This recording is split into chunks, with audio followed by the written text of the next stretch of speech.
ವಿದ್ಯುತ್ short circuit ಉಂಟಾಗಿ fridge ಸ್ಫೋಟ.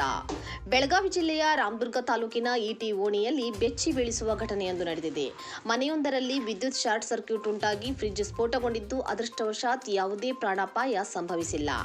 ಮನೆಯಲ್ಲಿ ಫ್ರಿಡ್ಜ್ ಸ್ಫೋಟಗೊಳ್ಳುವುದು ಮುಖ್ಯವಾಗಿ ಕಂಪ್ರೆಸರ್ ಅತಿಯಾಗಿ ಬಿಸಿಯಾಗುವುದು, ಅಸಮರ್ಪಕ ವಾತಾಯನ ಅಂದರೆ ಗೋಡೆಗೆ ಅಂಟಿಸಿಡುವುದು, ಹಳೆಯ ವೈರಿಂಗ್ ಅಥವಾ ಅತಿಯಾದ ಫ್ರಿಡ್ಜ್ ತುಂಬುವಿಕೆಯಿಂದ ಸಂಭವಿಸುತ್ತದೆ.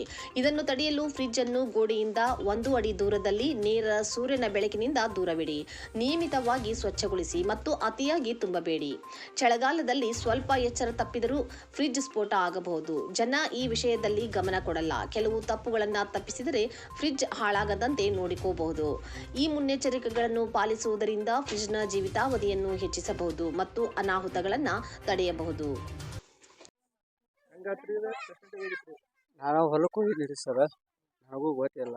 ಸರ್ಕಿಟ್ ಹೌಸ್ ಆಗೈತೆ ಅನ್ನತ್ತಾರ. ಕರೆಂಟ್ ವೈರ್ ಪವರ್ ಜಾಸ್ತಿ ಆಗಿ ಇದಾಗೈತಿ, ಸುಟ್ಟು ಬಂದಿದ್ರಿ ಸರ್.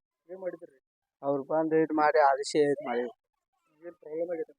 ಏನು ಪ್ರಾಬ್ಲಮ್ ಏನಾಗಿಲ್ಲ ರೀ. ಸುಟ್ಟೈತೆ, ಹೋಗಿ ಅಷ್ಟ ಖರೀದಿ ಇದಾಗೈತೆ, ಮಸಿ ಬರ್ತೈತೆ ಅಷ್ಟ. ಅರಿಬಿ ಏನು ಸುಟ್ಟಿಲ್ಲ. ಫ್ರಿಜ್ ಸುಟ್ಟು, ಫ್ರಿಜ್ ಕಾಯಿಲ್ ಐತಿ.